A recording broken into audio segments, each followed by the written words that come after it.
Bryant will take part in practice Wednesday for the first time since suffering a foot injury in Week 1. A source told ESPN Cowboys reporter Todd Archer Bryant is likely to be limited in his first work with teammates in more than 6 weeks, but his participation is a positive sign toward playing Sunday against the Seattle Seahawks. Skip Bayless, Dez could be back. Is he going to play Sunday? God, I think I should do this, yeah. right? It's been a long time since I got to do this, Stephen A. Good, on the single shot. Just for the feel-goodness of it. Okay. He's ignoring us. Now, back to objectivity.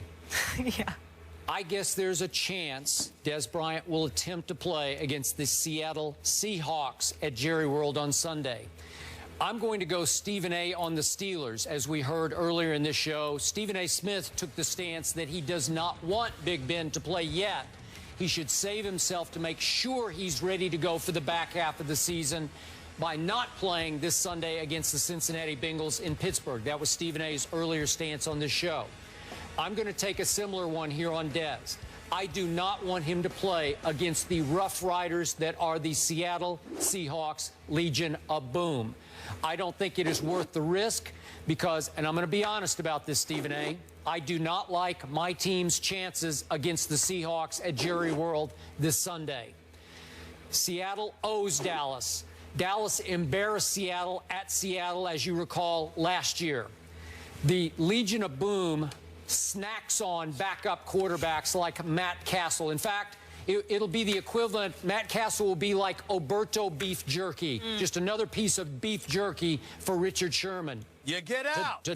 What you get, what you put in. Yeah, we get it. And so that little voice in my stomach, you know, Richard will be dropping a little Oberto Castle jerky down his throat to you this time.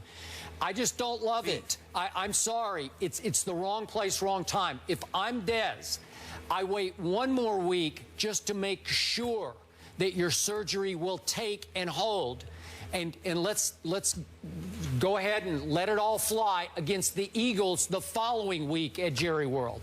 I'm okay with that. I just don't like our chances this week against the Seahawks at home, where the Cowboys notoriously don't play very well anyway. Your thoughts, Mr. Smith? Well, Skip Bayless, first of all, let me say to you that I'm very, very proud of the position that you've taken. I mean, the fact that, you know, you seem to be echoing my sentiments, I mean, it just shows that you're with learning from the best on a daily basis. And I'm just touched by that. Yeah. I even worked in Oberto. How good was that? Hey, listen, man. Hey, listen, man. I was just talking to somebody yesterday, you know, and they were talking to me about how if you go on Siri and you say Stephen A. Smith, it sounds like it's saying Stephen Naismith. So I love it. I love it. I give you credit for all of that because that's my favorite nickname of all. You did. You invented the sport of basketball, Stephen Naismith. Yes. Not just when it comes to basketball, evidently, you listen on other things as well. Because Dez doesn't need to rush back. Why rush back for this? I mean, that's what this comes down to. What he needs to do is use these next couple of weeks to get himself in pristine condition. So when Tony Romo comes back, he's ready to aid Tony Romo. Because one would argue that whether it's Brandon Whedon due to bad luck or Matt Castle with his QBR of 17 from last week with 17 of 27 passing for 227 yards, 1 touchdown, 3 interceptions. You know, there's but so much that Dez Bryant is going to be able to do if you got quarterbacks that tap dance excessively when pressure is applied in the pocket, when can't see over the line of scrimmage for whatever reason, or want to throw wants to throw a football that has more air under it, that is almost like floating in a balloon for crying out loud, which is one of the passes, one of the interceptions that Matt Castle threw. So when you look at it from that perspective, I totally agree with you. I think it's entirely wise for Dez Bryant to wait. I think it's entirely wise for Dez Bryant not to rush back. It's good that he's back there practicing. I'll put up the X for you, make you feel better. But in the end, that's in practice. In the end, that's during the week. He has no business on the field in game time until, as far as I'm concerned, Tony Romo gets back, because there's little to nothing he's going to be able to do to help the Cowboys prior to that. And I will remind you, most athletes who suffer this injury, this Jones fracture, take at least 3 months to get right from it. Now Dez Bryant's about to be 6 weeks into his rehab. I don't know. I don't love it. I'm sorry. Yeah, don't rush it. At least take a 2 full months off, which means an additional 2 to 3 weeks from now. Before, I know it's hard because you're a Cowboy, and obviously they've lost 4 straight, and then you're looking at the possibility of them losing 6 to 7 straight. I know. Make it 8, make it 9. Who cares? I get it, but I just think that, you know what, he should hold out for at least a couple of more weeks before he even considers getting back on the field. Listen, maybe it's going to uplift the team in practice today. It might. Maybe. And, you know, maybe I wouldn't rule it out, Skip. Who knows? Maybe the Giants will lose at New Orleans. You never know. Could they? Maybe. It's possible. Maybe. It's possible, Skip. I mean, listen, we can't rule anything out, Nope, Skip. we can't. There's still We could rule that in, there's maybe. still hope for your Cowboys. Another bold prediction. I'll wait for that one. I'll wait for that for later in the week. We already had the Raiders.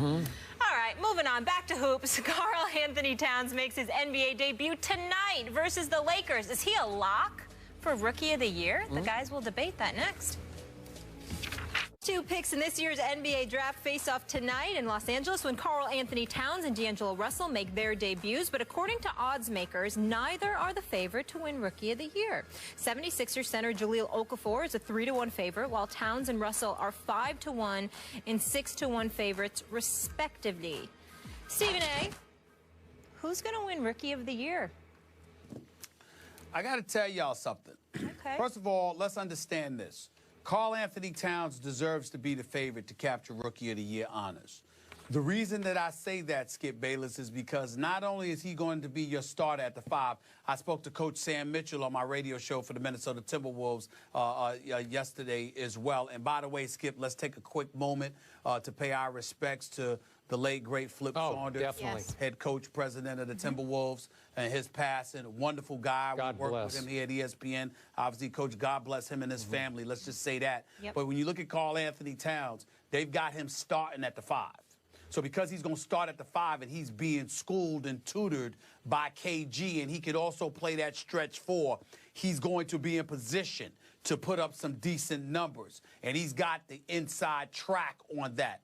The reason why I don't consider him a lock, however, for Rookie of the Year, Skip, is because he's playing around a bunch of young guys. I'm not sold on Ricky Rubio, even though he's not that young. He's been around long enough.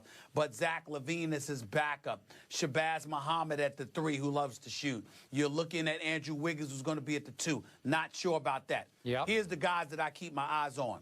Stanley Roberts in Detroit, out of Arizona. I like his chances to win Rookie of the Year.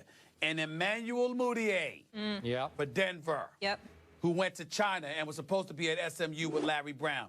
Those are the 2 that I think could knock Karl Anthony Towns off for Rookie of the Year. I'm not putting D'Angelo Russell because he's young, and I'm not putting Jahlil Okafor because he plays for the Sixers, who I think will suffer again this year. No Porzingis in that conversation? He might deserve it. We'll see. Okay. You know how much I love Karl Anthony Towns because I told you before the draft, for months before the draft, that would be my guy. I think he will prove to be a better NBA player than Jahlil Okafor. I could also see Okafor easily winning Rookie of the Year just because he's got an NBA body already. I'm not sure about Karl Anthony's physique yet. I'm not sure about his physicality.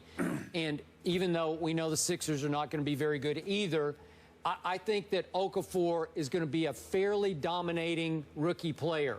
And I agree with the odds. I would give him the best shot to win. Now, I'm a big Mudiay guy, too. And I told you I thought the Knicks missed the boat not taking him over Porzingis. Larry Brown said this is his guy, that Larry would think about taking him in the first couple of picks in the draft. So I'm watching closely on Mudiay. But go ahead. I meant Stanley Johnson, not Stanley Roberts. Yeah, I got it. I knew what you were talking about. Stanley Johnson. I used to like Stanley Roberts, too, once upon a time. But, yes. Okay. Once upon a time. All right. My point is, I'm surprised you're giving Okafor no credit here. You're just dismissing him from this conversation. You didn't bring him up. Only because, because I think the Sixers are going to stink. I think that we need to look at Sam Hinkie, the general manager, who openly tanked 1 season and arguably tanked 3. And at some point in time, whether it's Nerlens Noel being drafted while he's hurt, whether it's Joel Embiid being drafted while he's hurt, we have to start looking at the Philadelphia 76ers in the fourth largest market in America and saying, could you win some damn games for the city there? Jahlil Okafor can play. It won't be his fault, but the team is going to suffer. They're not going to be very good. That's why I couldn't consider him. It has nothing to do with him. Okay, and I'm going to remind you of this one more time. Bobby, my new Spur, 7'3" Serbian, is a rookie. He's 27 years old, but he qualifies, I'm pretty sure, as a rookie. Let's not dismiss him from this conversation. A 27-year-old rookie? Yeah. I'm not sure about that. That's like senior citizen status for rookies. I don't like giving them that. Well, I don't like putting them in that. I'm pretty sure he qualifies. I know, but you better watch it. I'm looking for pops and flashes, just like crazy in football. Bobby. Kareem Abdul-Jabbar. Come on now.